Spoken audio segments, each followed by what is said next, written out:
วัสดีครับผมเป็นมันนอกครับยามเบ็ดครับผมมันใช้เบ็ดปลอมไว้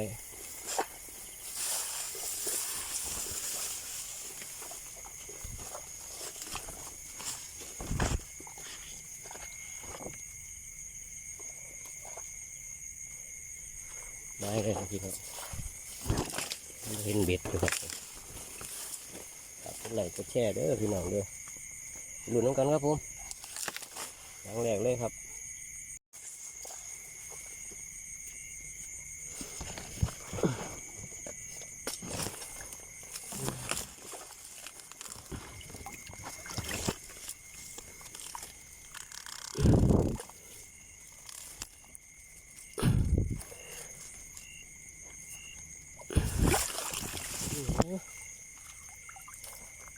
ขอใส่เบ็ดใส่เงี้ยกันครับผม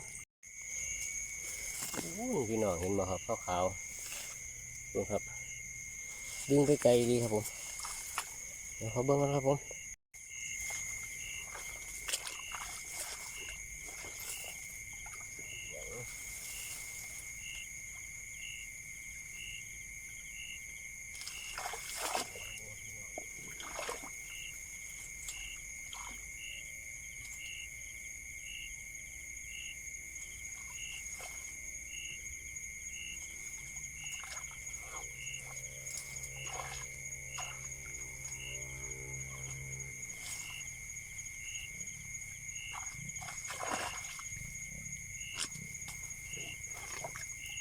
เตี้ยนพี่น้องเตี้ยน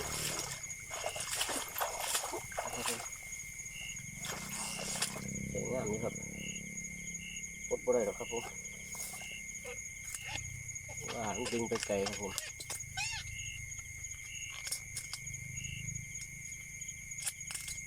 แต้มแรกครับผมแต้มแรก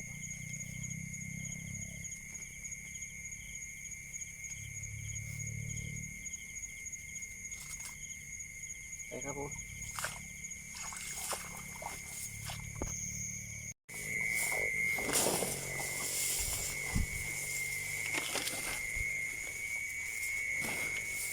ปลากล้วยครับผม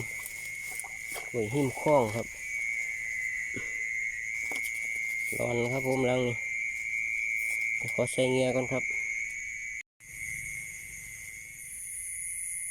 จักใส่เลยพี่น้องจักเข่าทั้งไหนครับนี่บ่ได้ใส่บ่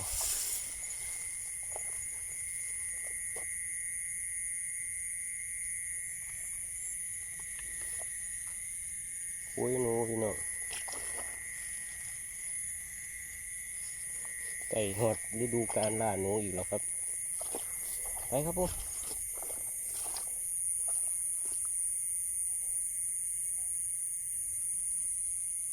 หกคัก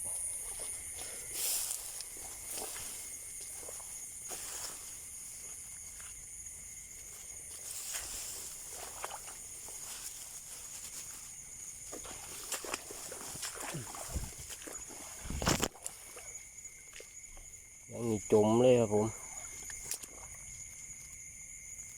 มีแก้มบัว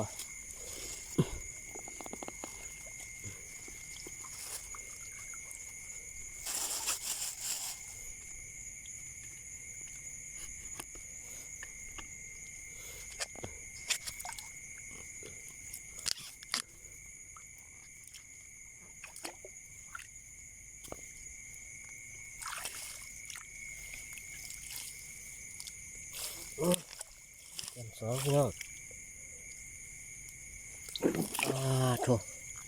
คุณนะนี่พี่น้องเต็มสองครับผมเต็มสองมาแล้วเก็บกันครับ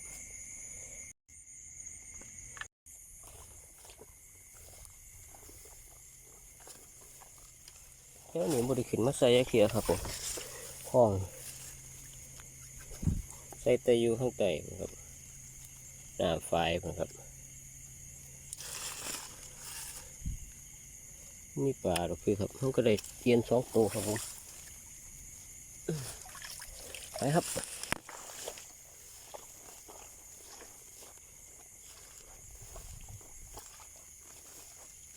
ใ ซื่อๆอยู่ครับผม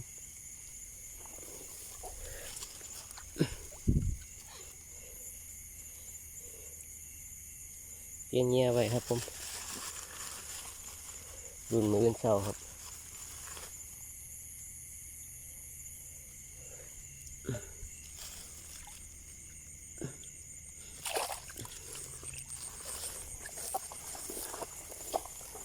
ครับผม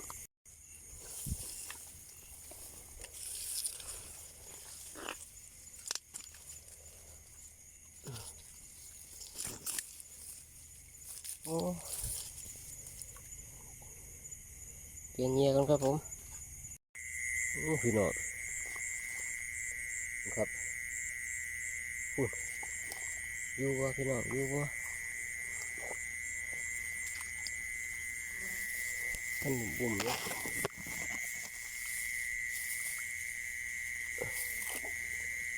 โอ้อยู่อยู่ครับอะไรโอ้ยโอ้ยตายเดี๋ยวถุงแยงครับผม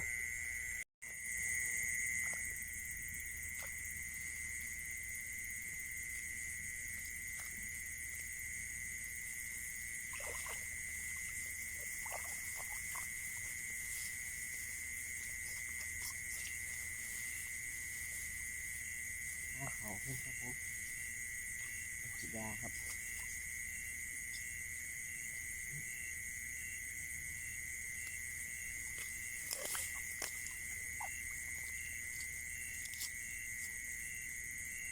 ครับผมแก้มสามครับ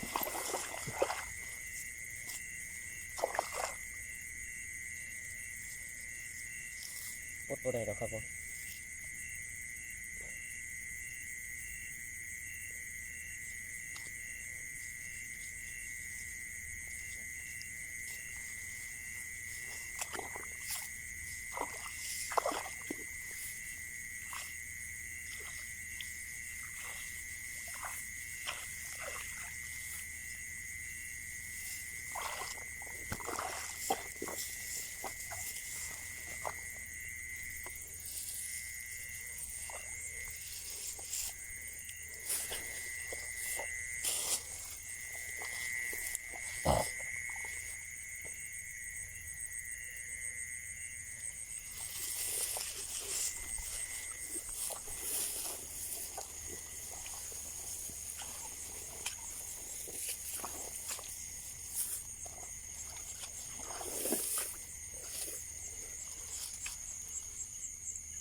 นี่พี่น้องรุดครับใส่เงี้ยกันครับ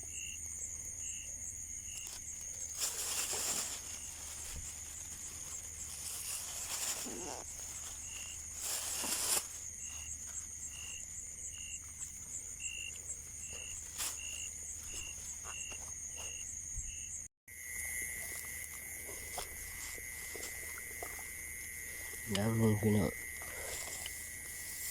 มีปลาบ่โอ้หลากไปซื้อครับเปลี่ยนเงี้ยกันครับผม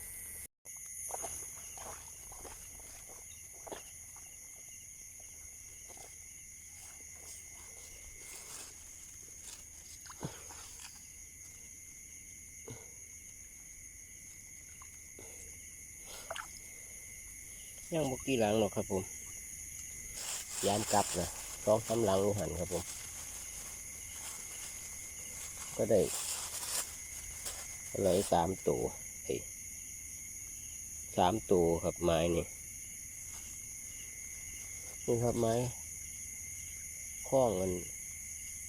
ผมมาใส่รอบนะครับ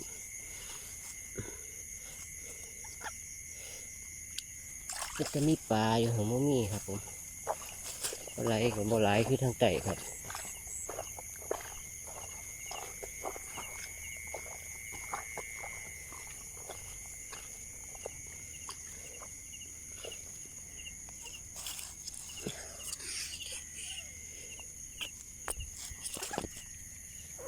ผมง่ายครับ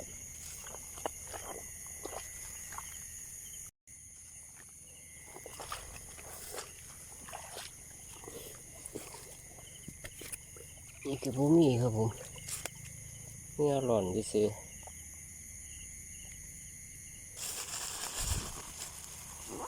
เปลี่ยนเนื้อไว้รุ่นมือรุ่นเก่าครับผม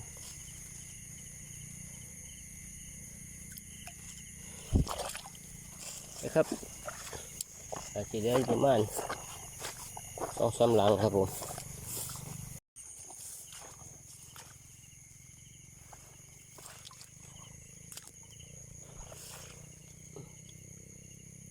โอ้ยึดกระเดือยเทิงดิ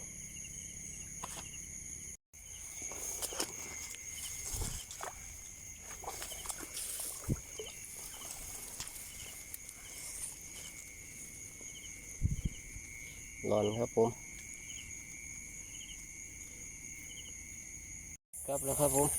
เบิดแล้วจะรูปผลงานไม้นี่ครับผมเจ็ดเตี่ยมพี่น้อง1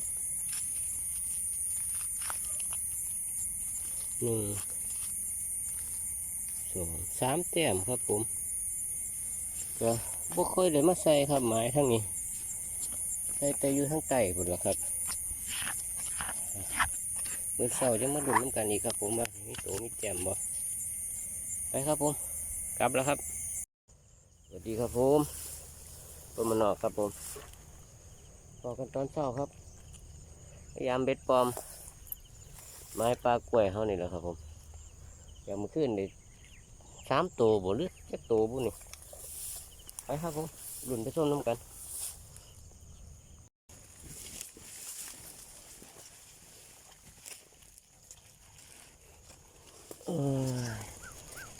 หลังแดดผมมีอย่างครับผมไปครับ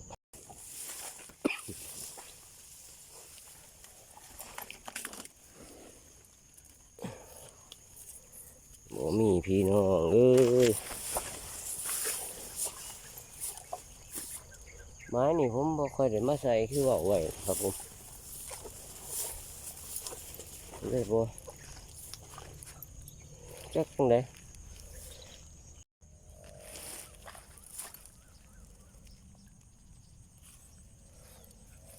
อย่างครับผมพูดใหม่ๆอยู่ครับหนูบ่หรืออย่างหนูครับพูดใหม่ๆอยู่ครับผม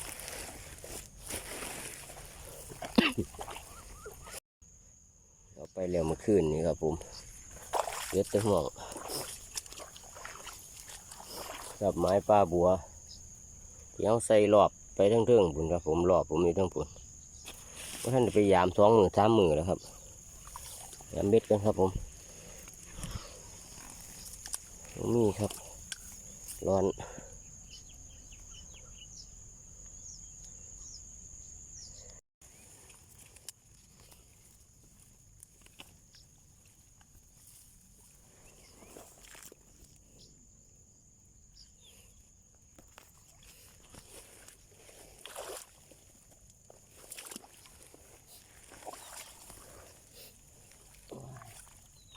เลยนะพี่น้องโอ้เห็นดีครับผมเตรียมแหลกมาแล้วครับผม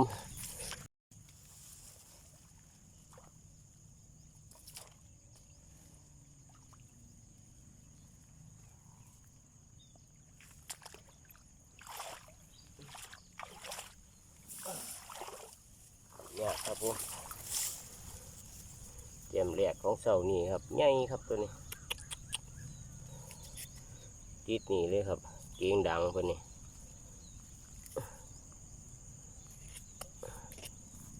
ครับผมเตรียมแหลกครับเตรียมแหลกไม้นี่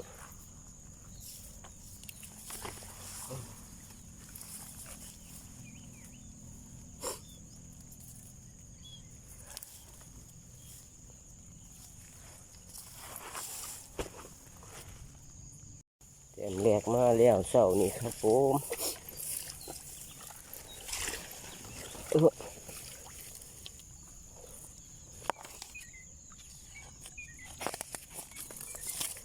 เตรียมสวงบนมากครับผม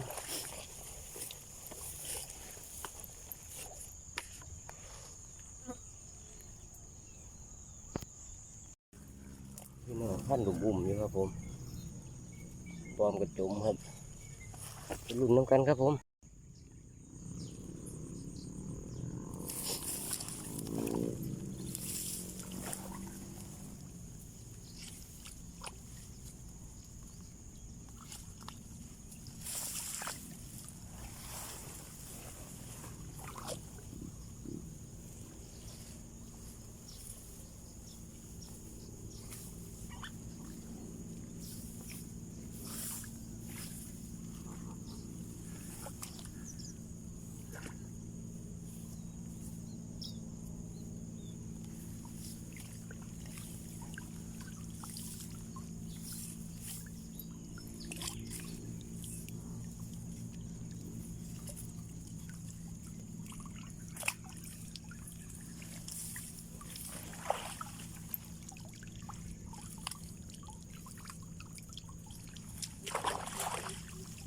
เตรียมสวงครับผมครับย้อนแสงครับผมใส่เบ็ดใหญ่ครับผมครับเบ็ดเบอร์ศูนย์ครับผมเห็นบ่ล่ะพี่น้องเบ็ดเบอร์ศูนย์ครับข้าสันโบยูครับเอียนใหญ่ๆนี่ครับเนื้อไก่ครับผมเต็มสองครับ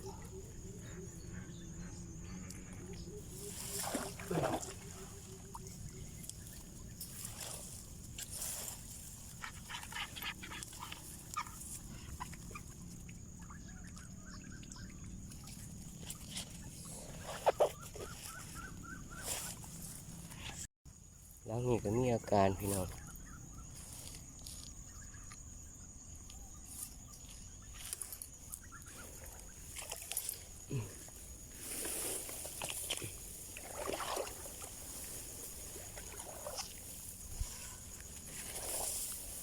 อยู่บ่ครับผมโอ้บ่อยู่พี่น้องครับโอ้เสียดายเลยครับผม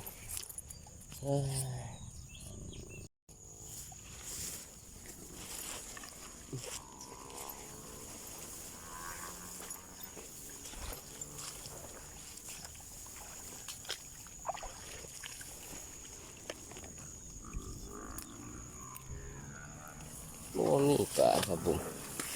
เครื่องนี่ปลาบ่มีครับหน่อยลูกหน้าเบิดบ่ครับผมบ่กล้าใส่ครับหน้าเพิ่นย่านเขาเพิ่นเสียหายครับผม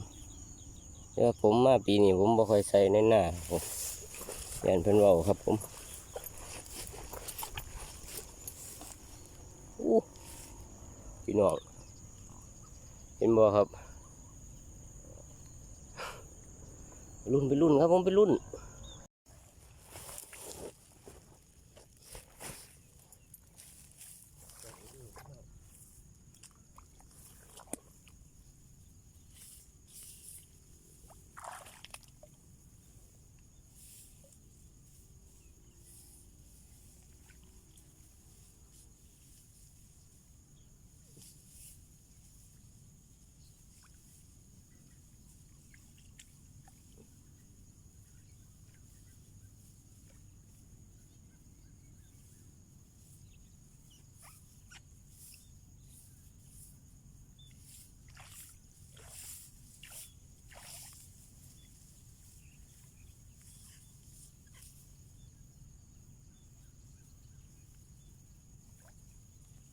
อยู่ครับอยู่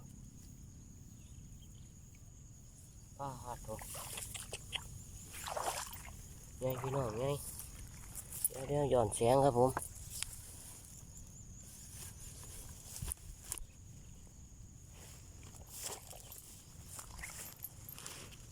ครับผมปลดได้ครับ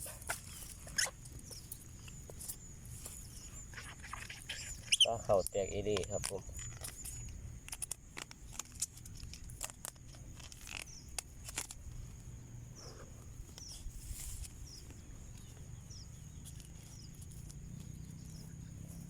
เตรียม3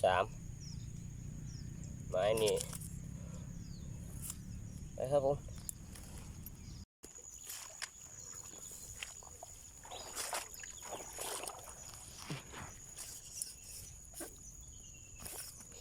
ขึ้นมาเทิงเห็นมันมีป่าครับผม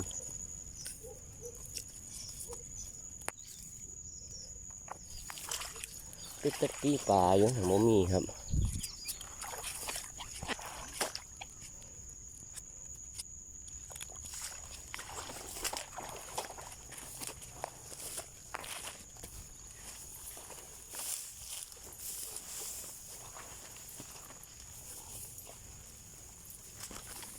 เพราะว่าผมบ่ค่อยได้ขึ้นมาใส่ครับผม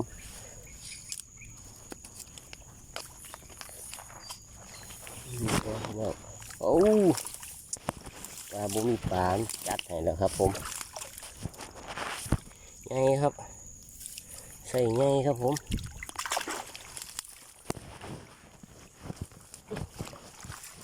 หักบ่ได้ครับหักว่าบุมีปลา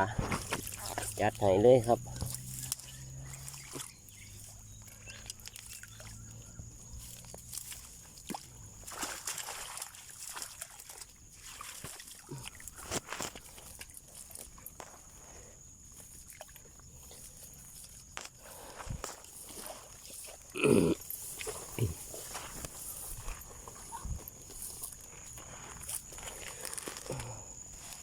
ไงอยู่ครับ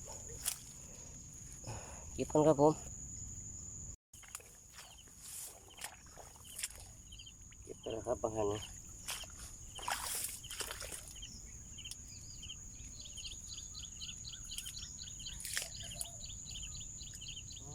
พี่น้อง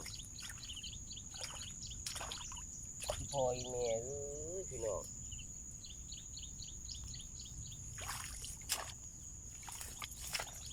พักบ่ได้ครับผม2 แต้มซ้อนเลยครับว้าตัว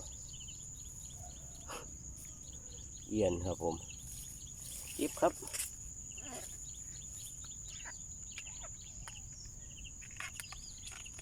พักบ่ได้เลยครับติดซ้อนเลยครับผม2 หลัง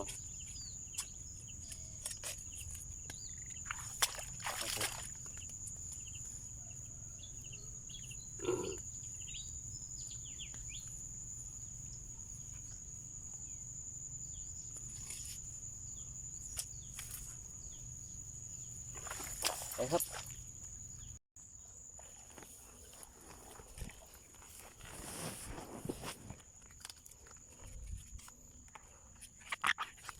นี่ครับผมขอบบ่อนะพี่น้อง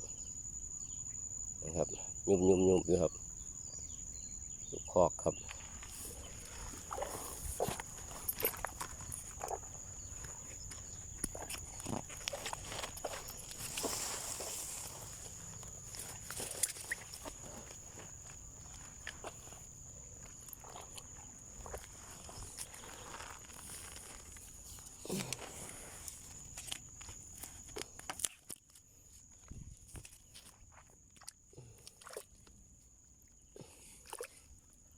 นี่ยังบ่พี่น้อง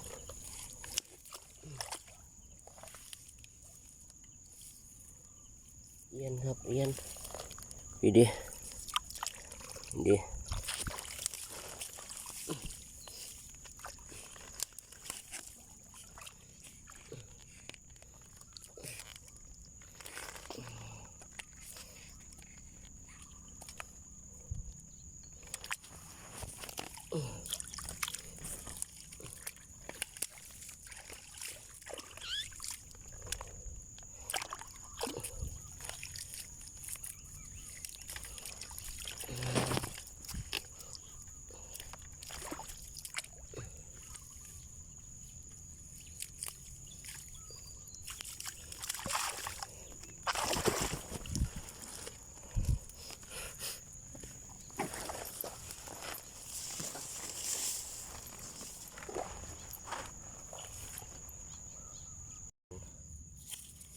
ว่าบ่มีป่าจัดให้3 หลังติดเลี่ยงเลยครับผม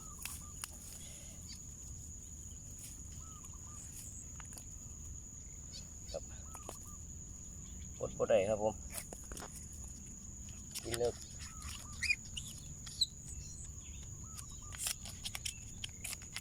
จะพันไว้ครับผม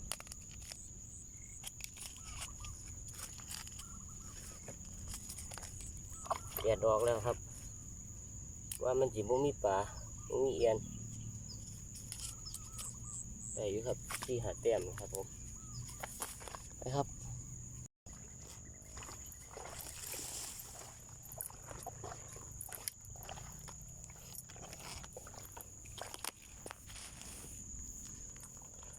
นี่ครับผม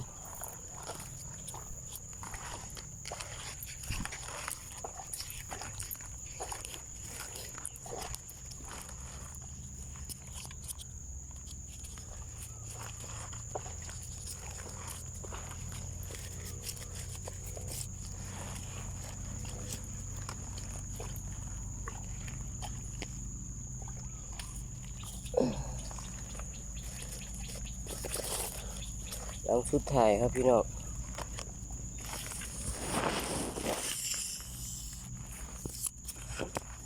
ติดครับหลุด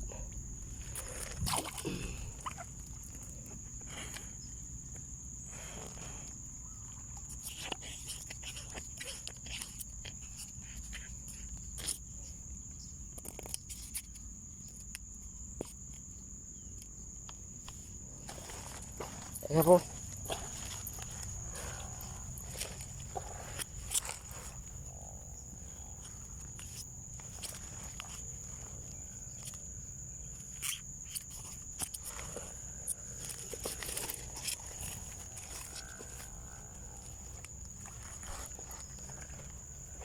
สภาพไม้เฮาครับผม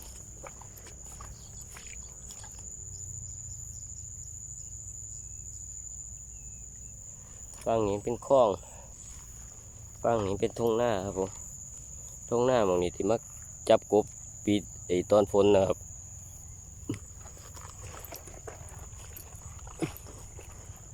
ลูกคอกพี่น้องครับฟ้องเต็มเลยลูกคอกไปครับผมกลับแล้วครับผมมานอยู่ครับ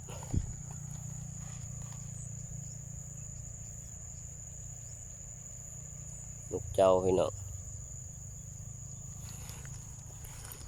กลับแล้วครับไปสรุปผลงานอยู่บ้านครับผมกลับมาแล้วครับผมสรุปผลงานไม้ปลาบัวปลากล้วยเฮานะครับผมที่เทิงๆนะครับผมที่แถวเฮาใส่หลอดนะครับก็มามันสิบ่มีเปลี่ยนครับผมก็ได้อยู่ครับ1 2 3 4 5 6 7 8 แต้มครับผมเมื่อคืนนี้ได้3ตอนเช้ามาได้อีก5ครับผมเดี๋ยวมานอยู่ครับถ้ากดไลค์กดแชร์ฝากติดตามรับชมครับผมไปครับผมจัดการแล้วครับ